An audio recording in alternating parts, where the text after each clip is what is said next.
पढ़ी जाए तो हम भी प्रयास करें कि अपनी भागवत बंद करके 5 मिनट के लिए उनके लिए हम अल्लाह को प्रणाम करें। क्या जाता है, क्या फर्क पड़ता है।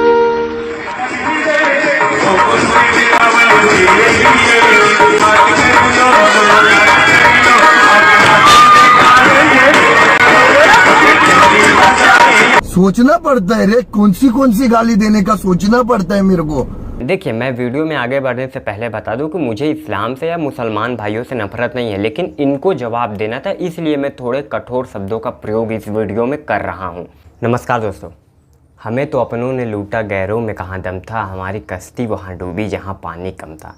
दोस्तों, देवी चित्रलेखा, सबसे पहले तो मुझे ये बात नहीं समझ में आती कि इन्होंने देवी की कौन इनको मान रहा है। भाई, हम तो देवी सरस्वती को मानते हैं, देवी दुर्गा जी को मानते हैं, काली जी को मानते हैं। मतलब अपने मियाँ मिट्ठू हो जाना, मतलब कि अपनी बढ़ाई खुद से करना। दोस्तों, बहुत से लोगों के बात करेंगे, मुरारी बापू अपू धीरे धीरे, क्योंकि मुझे पता है आप वीडियो पूरा देखेंगे। दोस्तों, इन्होंने कहा कि सभी धर्म बराबर होते हैं। चलिए, हमने मान लिया, लेकिन वो कैसे माने जिनको यही पढ़ाया जाता है, वो भी दिन में 5-5 बार पढ़ाया जाता है कि अल्लाह से बड़ा कोई नहीं है और पूरे विश्व में सिर्फ अल्लाह ही है और अल्लाह ही एक भगवान है।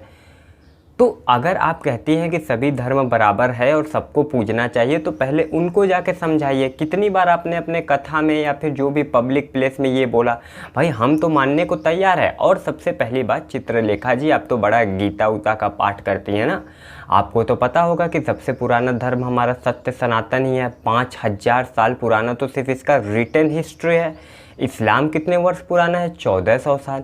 तो बताइए, जो 5000 साल पहले से है और वो जो 1400 साल पहले से है, यानी वो तो थे नहीं, तो कहाँ से आ गए? यानी पूरे ब्रह्मांड की रचना किसने की?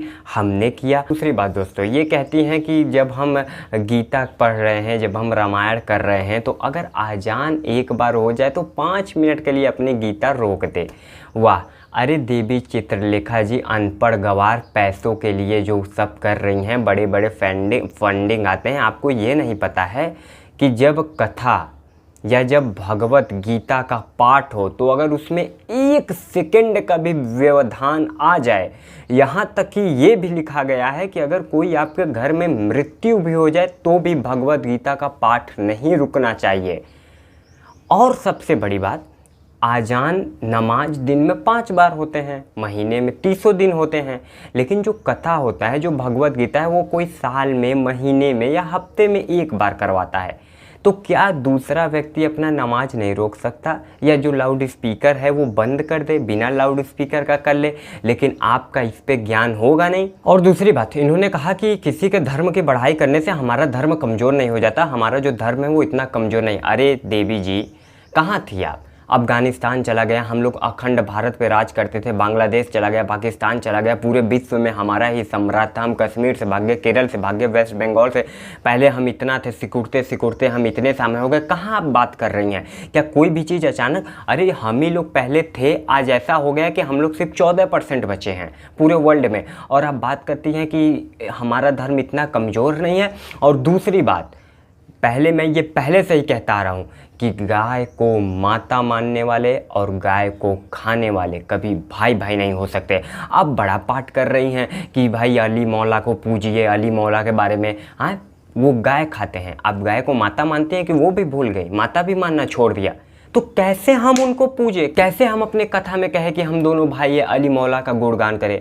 जिनके यहाँ ये लिखा गया है कि जब तक कोई गाय का मीट खाएगा नहीं, वो तब तक असली मुसलमान हो ही नहीं सकता, और हम अपने गाय को माता मानते हैं। अगर कोई हमारे माता को खा रहा है तो हम उसको बराबर मानेंगे? चलिए दूसरे साइड आ जाते हैं। देखिए, मैं वीडियो में आगे बढ़ने से पहले बता दूं कि मुझे इस्लाम से या मुसलमान भाइयों से नफरत नहीं है, लेकिन इनको जवाब देना था, इसलिए मैं थोड़े कठोर शब्दों का प्रयोग इस वीडियो में कर रहा हूँ।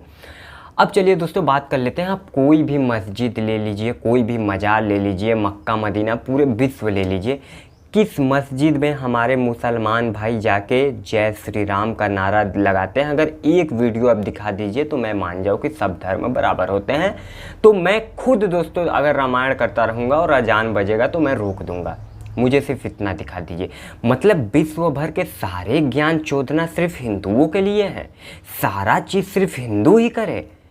मतलब हम साला होली पे पानी ना बर्बाद करें, दिवाली पे पटाखा ना फोड़े, मकर संक्रांति पे पतंग ना उड़ाए, और वो अगर बकरीद पे बकरा किसी की जान ले ले तो उनके लिए कुछ नहीं है। सारा सेकुलरिज्म का भंडा हम ही फोड़े हैं, मतलब हम ही रामायण कराए, हम ही महाभारत कराए, तो साला हम ही हम अपना चीज़ रोके, वो नहीं रोक सकते। इसी में दोस्तों रिया मावी का मैं जिक्र करना चाहूँगा।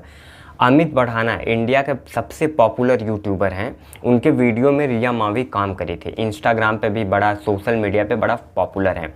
वो केदारनाथ मंदिर गई थी घूमने। अब केदारनाथ मंदिर में उनका एक्सपीरियंस ये था कि कोई उनको जो पूजा पंडित करने वाले पंडित लोग थे वो चंदन नहीं लगा रहे थे। कह रहे थे पहले 500 रुपये रखो तो चंदन लगाएंगे। यहाँ तक कि वहाँ के शिवलिंग को छूने नहीं दिया जा रहा था। 10-10 हज़ार रुपये लेके शिवलिंग को छुए दिया, मतलब कि टच करके आप उसको पूजा कर सकते हैं।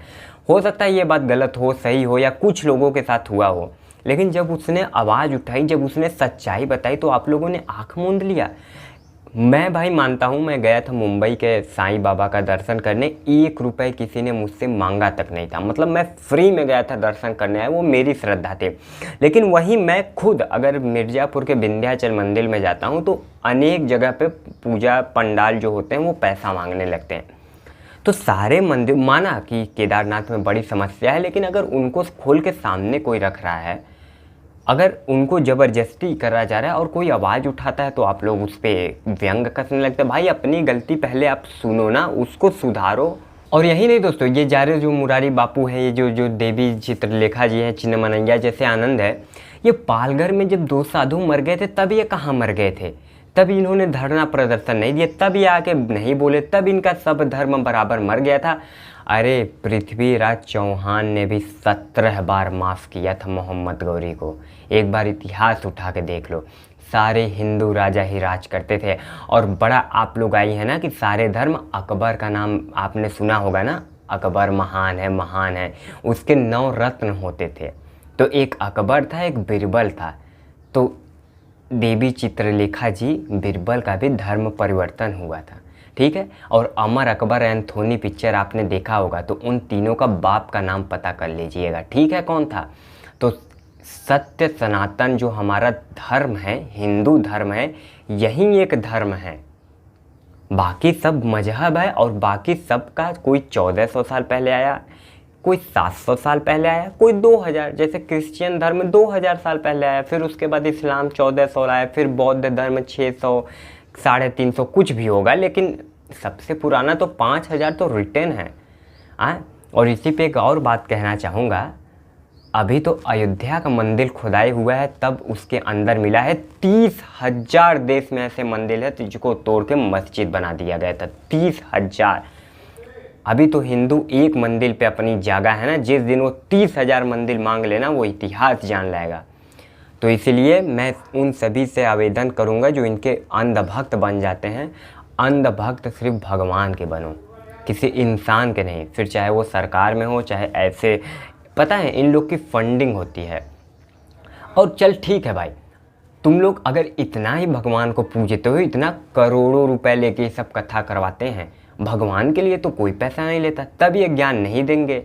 अगर इनकी एसी भी ख़राब हो जाए ना तो ये कथा रोक देते हैं। तो चलिए दोस्तों, अगर ये वीडियो अच्छा लगा तो इसको लाइक करिएगा, वीडियो को शेयर करिएगा। अगर कोई मुसलमान भाई इस वीडियो को देख रहा है, उसको बुरा लगा हो तो क्षमा करिएगा, क्योंकि मैं किसी को ठेस पहुंचाना नहीं चाहता था, लेकिन इन लोगों को जवाब देने के लिए ऐसे भाषा का प्रयोग करना पड़ा। अगर चैनल पर पहली बार आए तो सब्सक्राइब कर लो यार, बहुत करीब हैं 1 लाख के। चलिए बहुत बहुत धन्यवाद।